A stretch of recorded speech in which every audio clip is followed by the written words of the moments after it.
فليكن منك إجلال لكلام الله. يكن المصحف في بيتك، إن وجدت برهة من وقت فلا أقل من أن تفتحه وتقرأ فيه، وأنت تحتسب أن الله يدخر لك ما تقرأه عنده.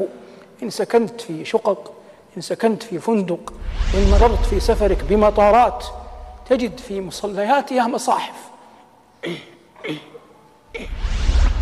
وإن من القرب أن لا تحب أن يبقى كتاب الله مهجورا، فتأتي للمصحف ولو وأنت واقف تقرأ، تفتحه تقرأ آيات حتى لا يترك